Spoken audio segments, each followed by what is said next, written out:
Most of us start out our relationships in a place of blissful enmeshment. Not all of us, but most of us. And it's fun while it lasts. I mean, kind of fun. But in the end, you have to navigate the process of differentiating, becoming your own person again in your relationship in a way that's healthy for you and for the relationship. Today, we'll talk about ways to communicate that foster this kind of development to help you in your own relationship and, if you're a therapist, to help you in your practice.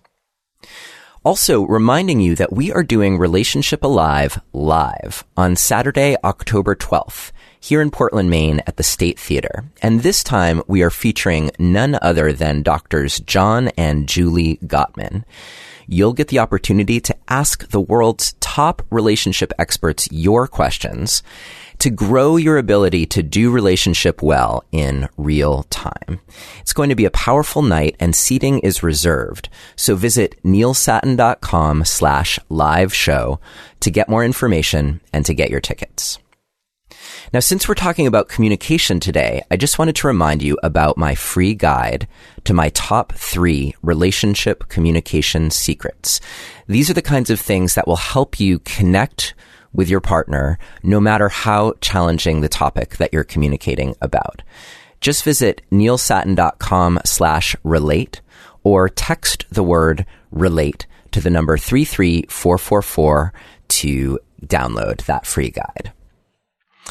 It takes a village to keep things going here at Relationship Alive headquarters, and I wanted to take just a quick moment to thank those of you who have recently supported the podcast with your donations.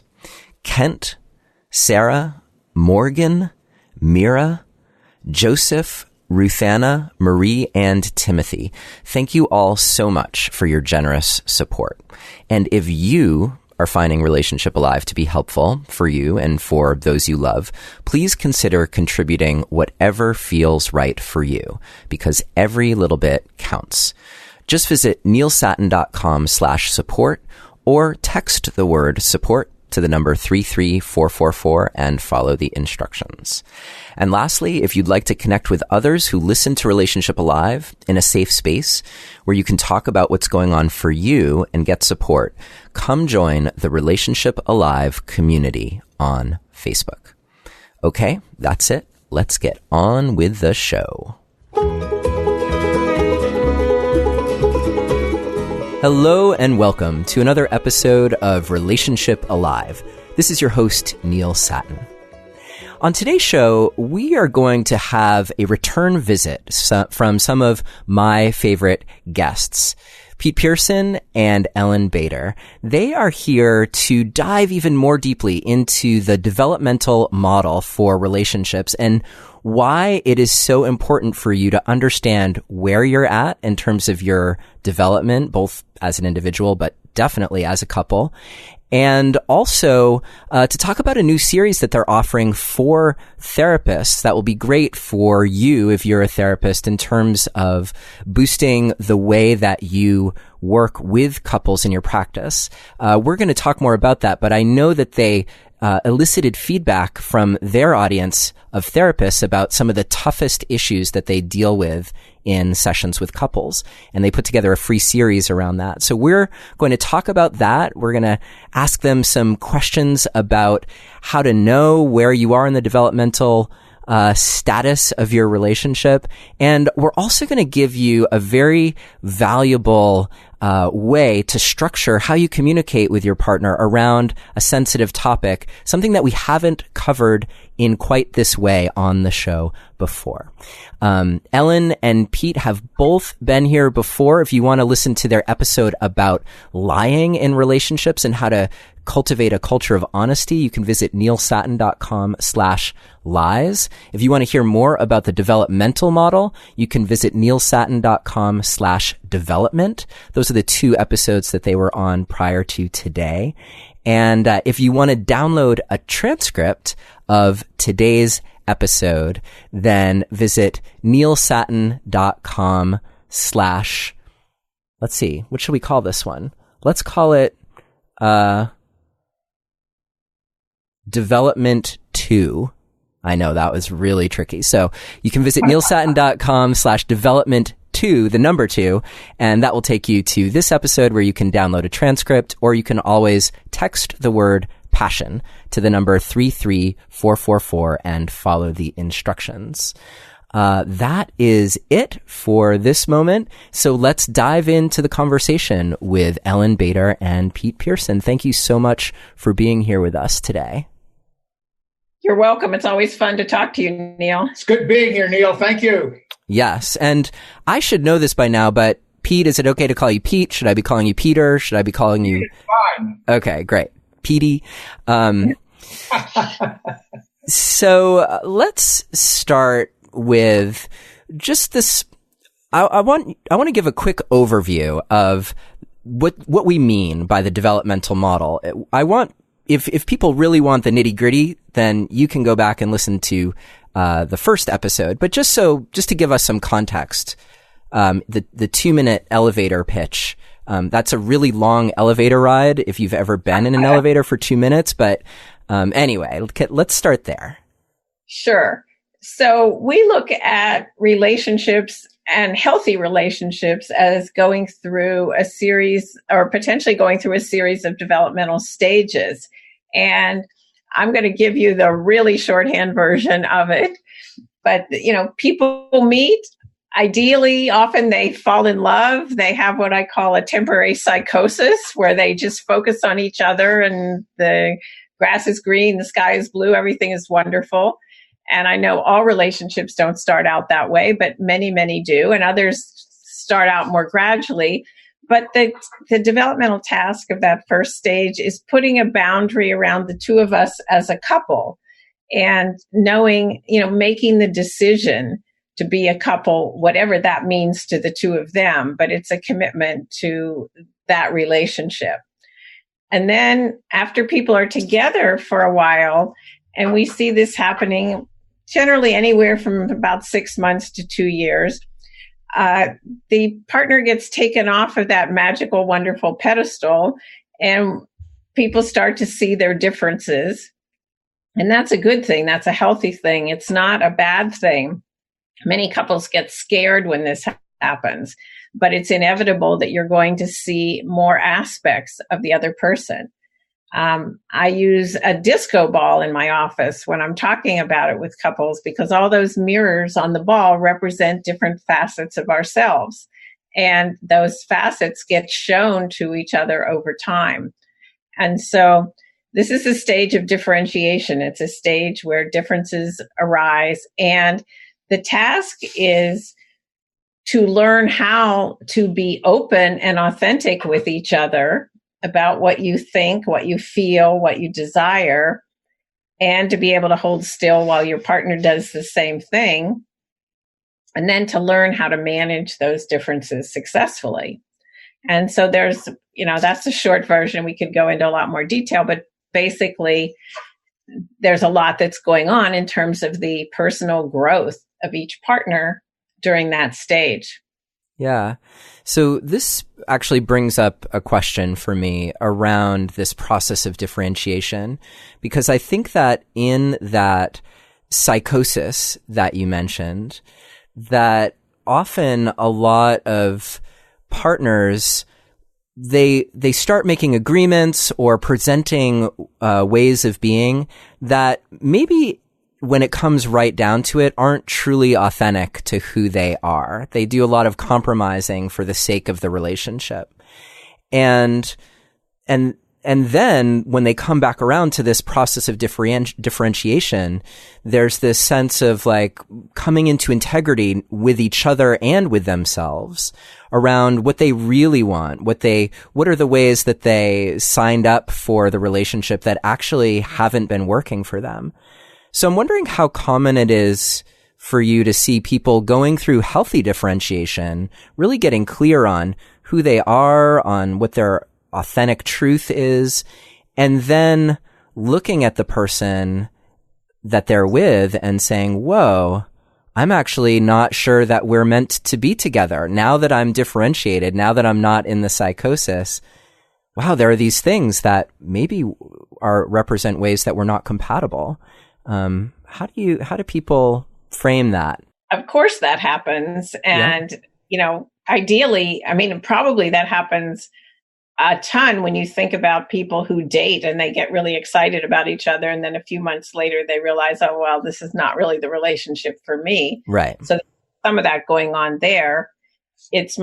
Sometimes I will ask a couple because they are challenged. When they come into the office and they talk about all the differences that they have and the problems those differences create, I will ask them, I say, hey, would you like to be married to a personality clone of yourself where all the differences just magically disappear?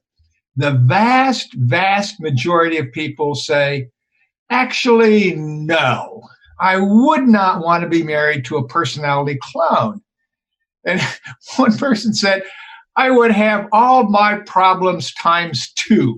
I want that. Yeah. So there's first recognizing the value in the difference. Mm-hmm. But I'm wondering, within there is something about learning how to love another person in the way that they're different from you, and to feel like in the ways that it jars you, that it's that it maybe isn't in total alignment with what you would want or who you are as a person, that there's some way to navigate that's healthy, versus just kind of exploding it into, well, I guess we're just not meant to be together. Right. The challenge and what goes on when people are developing what I call emotional muscle or a stronger backbone where they can hold on to their authentic selves, but it also means being able to do what we call other differentiation. It's what enables you to learn more deeply about your partner, be more giving at times when it isn't convenient, but it's not compromising core aspects of yourself. And that's why some couples, especially in the differentiation stage, but even later too, will have a really tough conflict to handle and deal with. And some people will want to run and flee really quickly instead of hanging in there and learning how to stay open to yourself and to somebody else, which is something that most of us have never learned or never been in relationships that are interdependent and require you to be open and giving at the same time. Actually, Neil, there's 2 examples of this. One is couples will often say, well, we don't want to argue in front of the kids. We should have a united front. And the downside, I can understand their intention behind that, but the downside is the kids then do not see how their parents disagree and work it out in front of them. And that is such a priceless gift when parents finally get it. Oh, we can disagree not only in front of the kids, but they can watch how we come to a resolution on that. And boy, if that's not a priceless gift. The other one is that just in our relationship, Ellyn, between the 2 of us, Ellyn is a lot more organized. She likes more consistency going through life. And I can get a life-changing idea every time I take a shower. Now, what could possibly go wrong with that system? Yeah, so we've had to learn how to navigate our differences for sure. Yeah, see, I wish you could see the look that Ellyn gave Pete when he started talking about this. But see, here's the key when somebody has differences is if I have to tone down my life-changing ideas, am I compromising a set of values in me? And the answer is really no. It's more like a series of interests, what I'm drawn to. But it's not, I don't organize my life around creativity, much more expansive visionary thinking, etc. It's an interest, it's a concern, but it's not a core value, which then makes it easier to create adjustments when there are differences. Yeah, I'm wondering if you have any hints on, in a circumstance like that, how could I, as the person who's thinking like, wow, I wonder what Pete's going to say the next time he comes out of the shower. Well, I'll answer that, because what I had to learn was how to give him positive recognition for great ideas and still say to him, focus, Pete, stay focused. And then I had to learn how to hear Ellyn telling me to focus without feeling like I was being controlled. And I also had to learn that when I have a new idea, I will say to Ellyn, now, wait a minute. This is just a brainstorm idea. So if I go to Ellyn and I say, what do you think about moving to Australia? Because I just saw a National Geographic special on Australia. And I say, now, wait, 3 days from now, I'm not going to want to move there, but let's just talk about why it might be interesting. Yeah. So, Ellyn, for you in this, how do you, it feels a little challenging as an example, because it seems obvious how this doesn't conflict with your core values.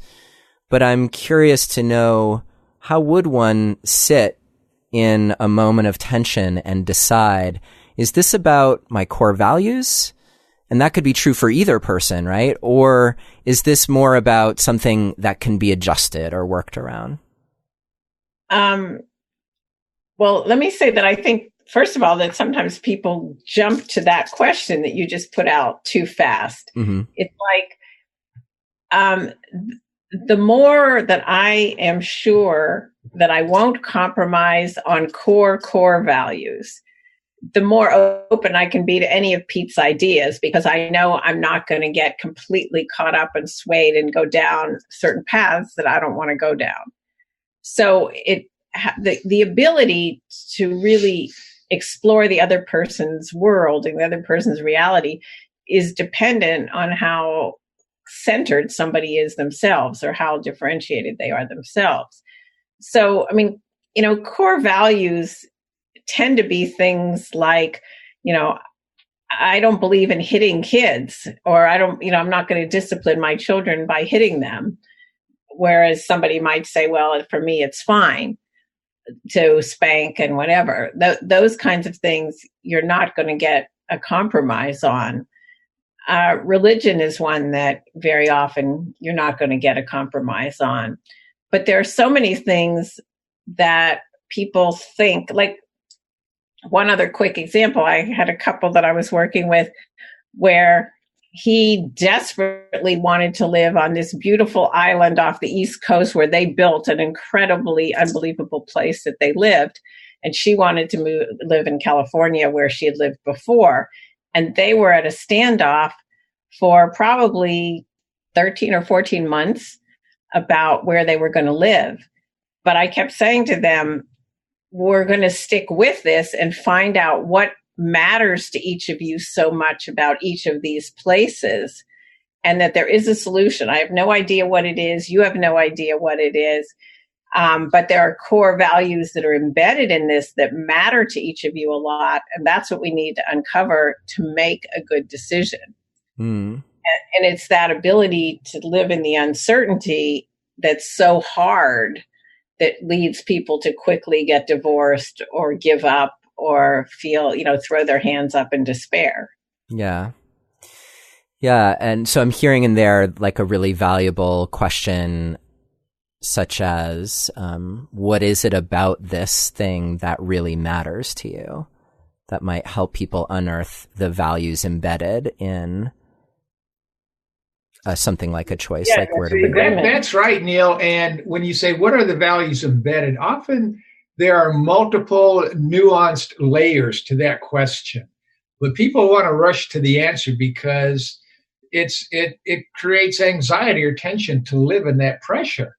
So they want to hurry up and rush to it. But there are a lot of nuanced layers to that question about why something really matters to me. Yeah. Yeah, awesome. And so that leads me to something that we had chatted about maybe sharing with our audience, which is a tool that you use as therapists, and it's also a tool for people in relationship around how to communicate around a particularly challenging thing that involves these prescribed roles, the initiator and the inquirer. And I'm wondering if we could just take a few minutes to describe that process, which seems like it would be so powerful for people having that exploration with each other. I'd be glad to. I'd like to frame it first by saying that the most common problem that couples come to therapy with is the problem of saying we can't communicate. We have a communication struggle or a communication issue. Great. And as a therapist, I know that it's not just a simple behavioral change that's going to make them be able to communicate more effectively. Mm-hmm. And so the reason Pete and I developed the Initiator-Inquirer process is it is designed purposely to do two things. One is to help communication, but the other thing is it does help people develop new capacities, new abilities in themselves that they didn't have before that make them a better communicator. Got it. Right. It requires you to be more differentiated in order to even engage in the process. Engage effectively, yeah. Yeah, in that sense, it goes way beyond just a technique or a tool to talk about things. Great. So basically, we teach couples two very different roles. And we say, when kids go to kindergarten, you learn to take turns. But as adults, when we have stresses or problems, we don't take turns. We're both like hammering at each other. And so we divide it up into one person is the initiator and the other person is the inquirer. And the role of the initiator is to bring up one issue and only one issue at a time, and to say what they desire, to say what they feel when they bring it up, and to avoid name calling, to avoid blame, to avoid, any negativity. And then the most important part of that role is to be open to learning more about yourself by the time you're finished talking than when you started. Now, that's pretty unusual. If I have a conflict with you, I'm not interested in learning more about myself. That explains why it was hard for you to be an initiator for a while. Or an inquirer. As Pete just said, it's not easy for people who, because it's more natural to just blame and want the other person to change and not be open to learning about yourself. So that's the initiating role. The inquiring role is the role for the listening partner. And when I'm teaching this to a couple, I'll say, there are real challenges in this role. The first thing you got to do is listen. And that means you're actively listening to understand. You're not, listening, but all the time you're thinking about how you're going to prove your point. So you listen. We teach people to be curious rather than furious. So you ask questions, and the questions are designed to have, like, if I'm asking Pete, it's to get a deeper understanding of what he's communicating to me.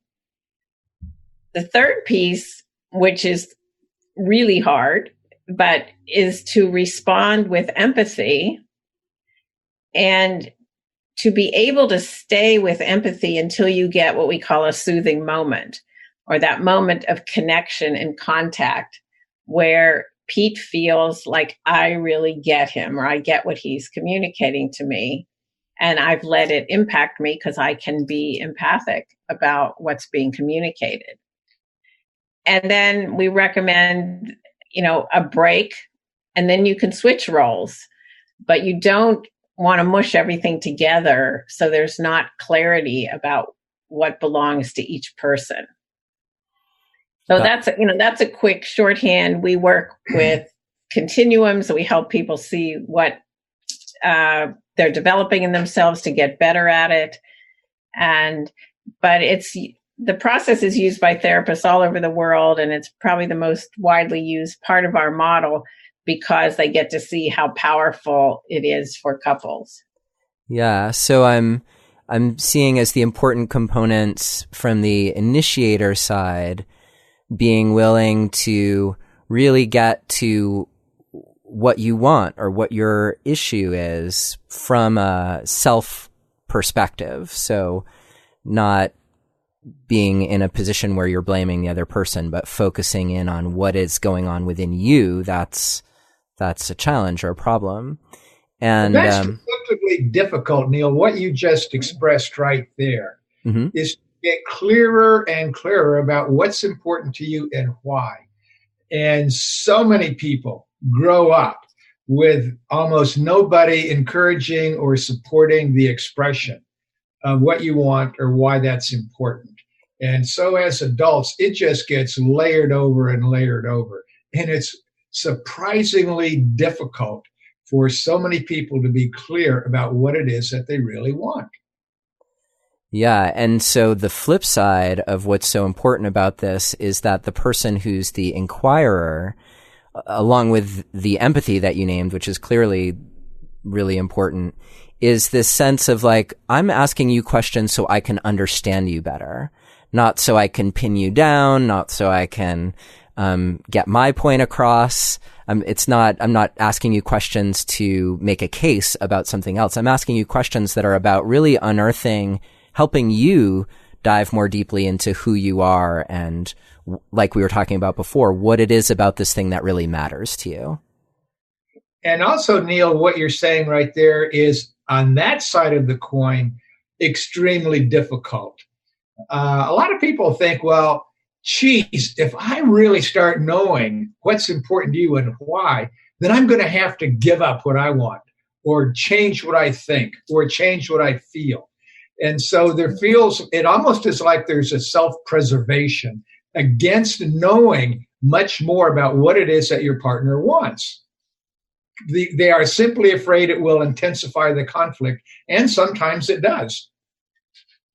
And getting to that empathy pushes development. It pushes people to get out of themselves and understand another reality. Ellyn and Pete, we just need to take a quick break to talk about today's sponsors, who each have a special offer for you as a Relationship Alive listener. Now, I don't know about you, but it's important to me to smell good without overpowering other people with fragrance and without subjecting myself to harsh chemicals. That's where native deodorant comes in, with fewer ingredients that are easy to pronounce and found in nature, and completely free of aluminum, which may be linked to some serious health ramifications. They also offer free returns and exchanges in the USA, so there's no risk to try them out.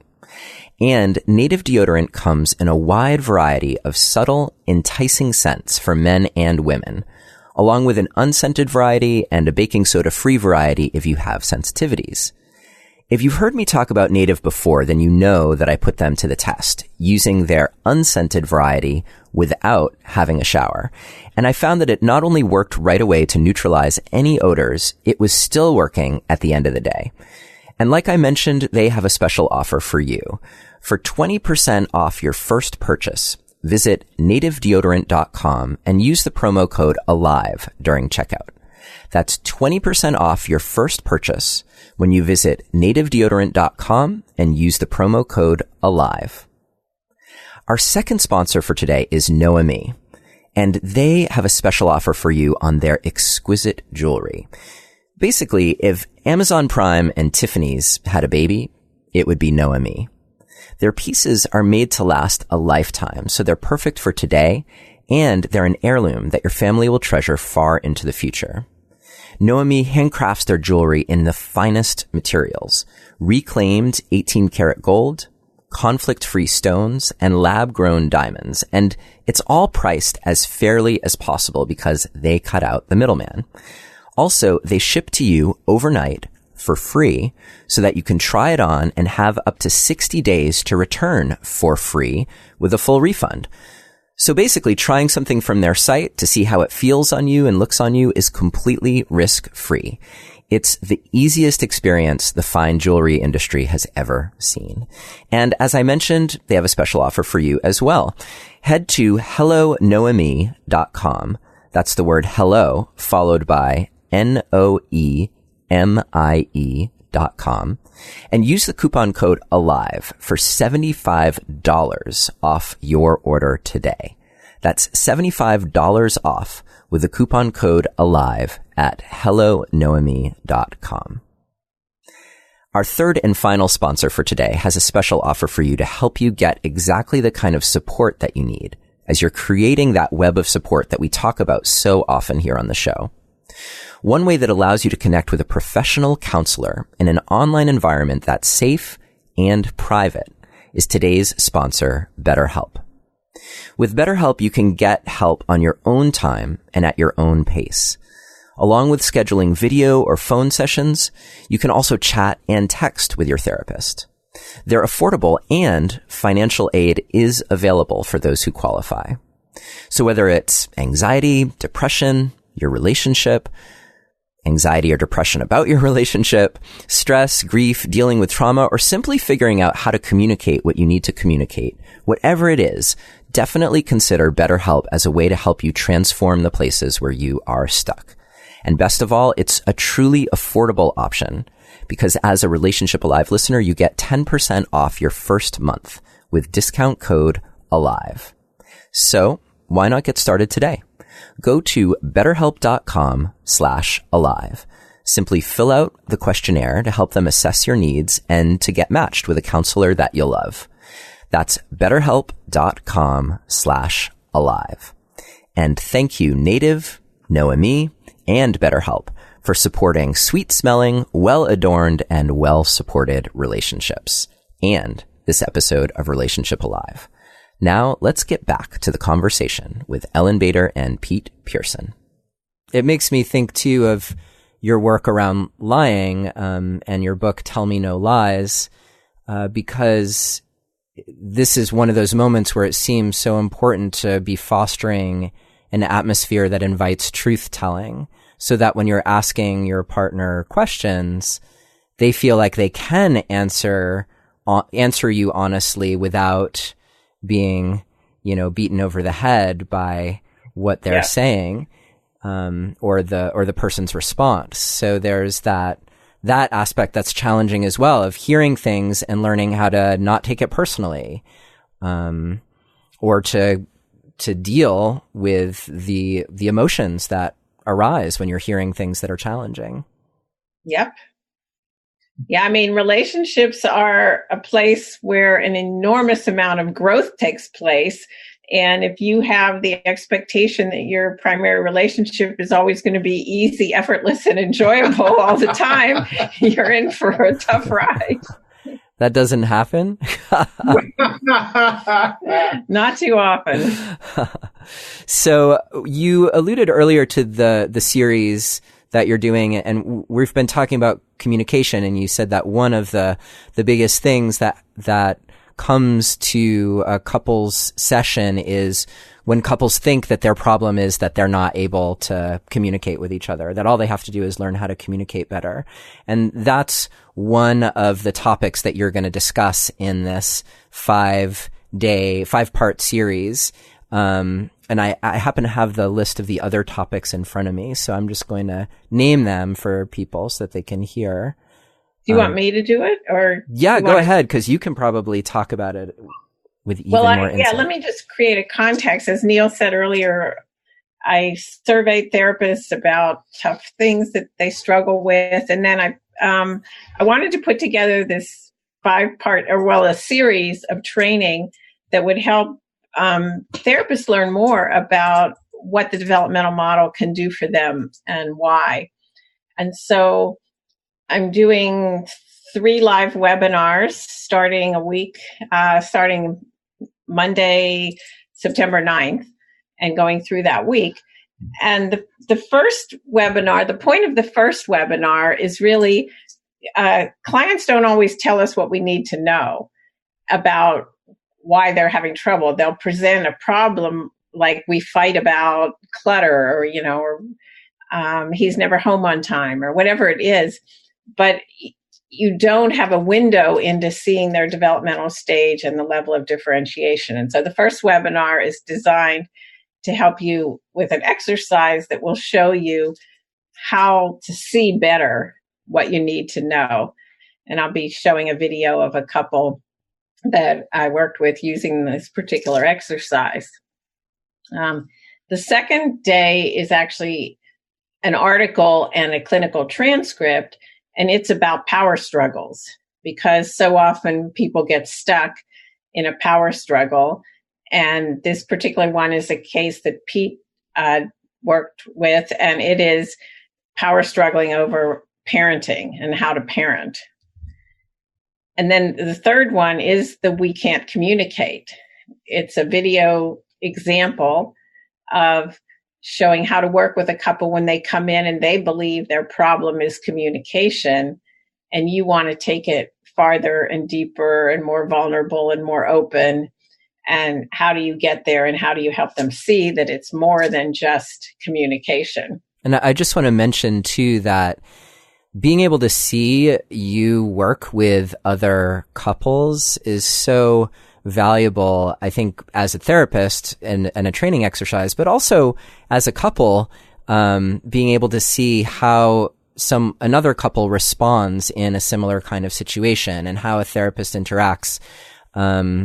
Just there's so much juice there in terms of informing how we respond in relationship as well, along with how we respond as counselors and therapists.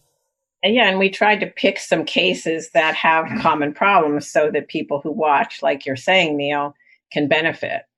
In the first case, it's a blended family who are struggling with blended family issues. This case I just mentioned is one where they say we can't communicate, but they've had some alcohol problems. They've had some other deeper issues that weren't on the surface.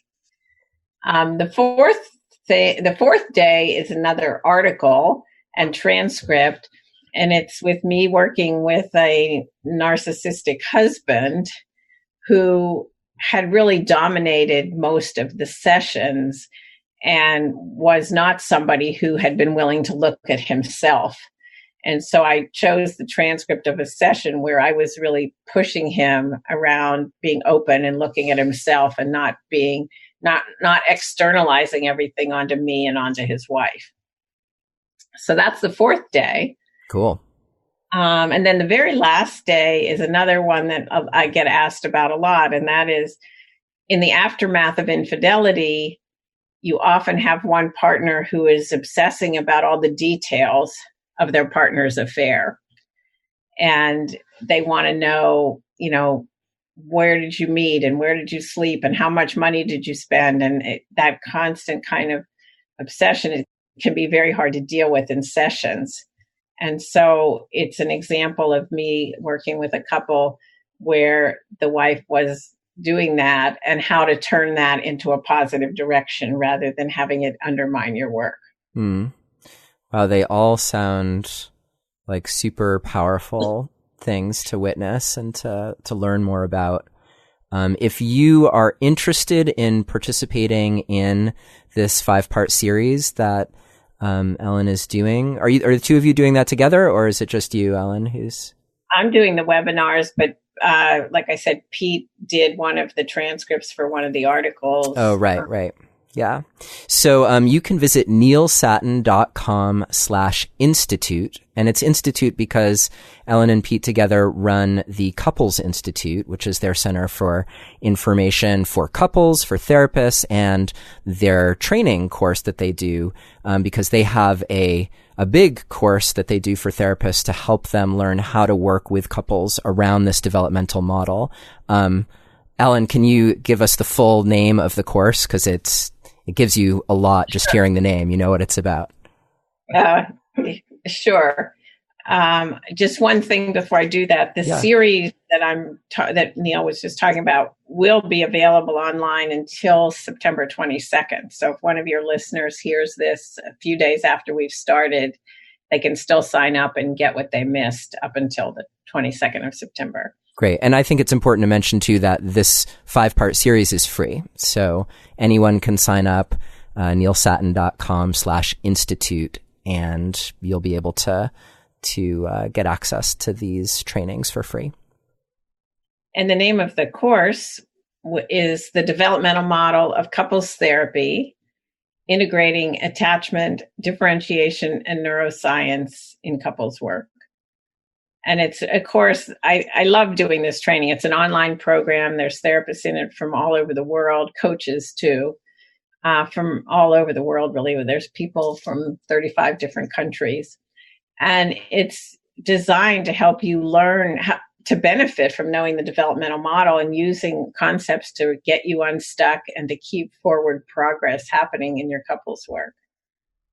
So very powerful. And I'm always amazed, as even when I revisit your work in preparation for one of these conversations, I'm always pulling new stuff out and being like, oh, like I know I read that before, but there's like another gem of information so there's so much depth to what you're offering, and you can tell just from the title of the course that it's very comprehensive in terms of merging development, attachment, neuroscience in a way that's really practical in the therapist or coaching office.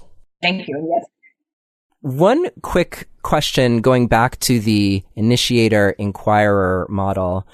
I was wondering if you have any suggestions for people on how to switch directions, because I think that can sometimes be one of the troubles where one person feels like, well, I'm always the one who's trying to understand my partner and I want them to understand me for a change. So are there ways that you found that work to invite that switch?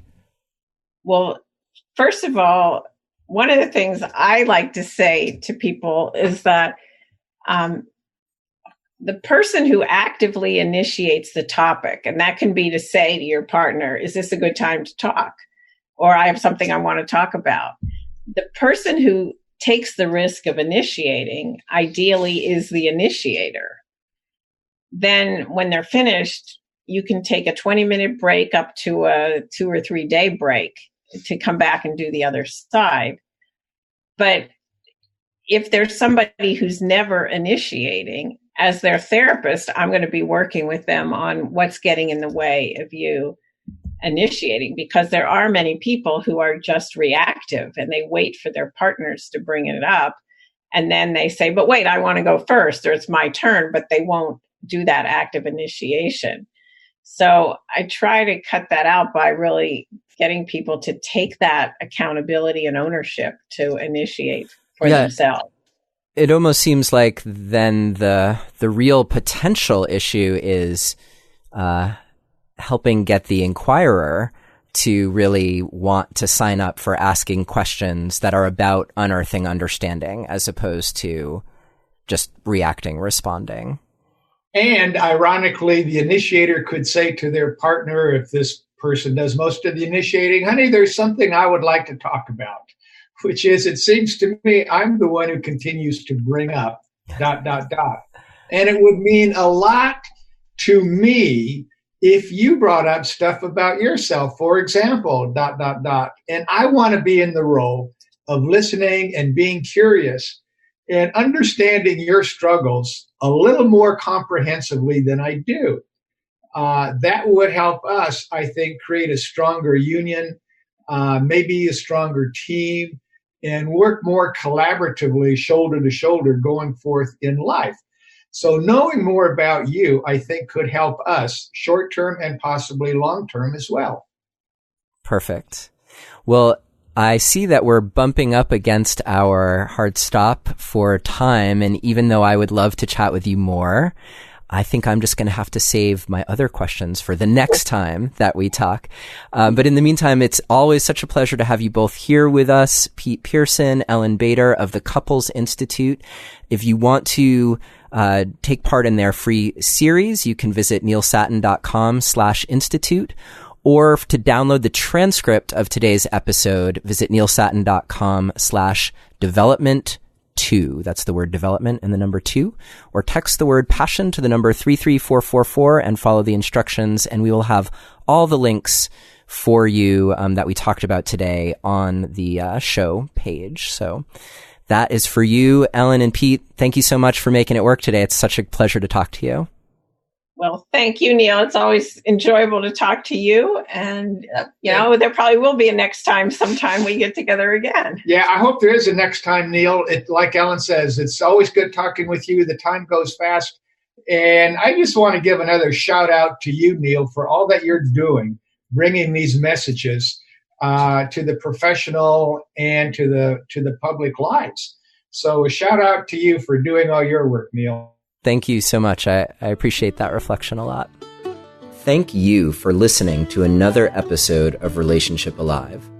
If you like what you've heard and want to make it easier for other people to find out about us, please take a moment to subscribe to our podcast and to rate and review us on iTunes. If you have questions or comments or want to continue the conversation, you can always join our Relationship Alive community Facebook group. And for more information about today's episode, visit us online at neilsattin.com/podcast. Or you can always text the word PASSION, PASSION, to the number 33444 for more information.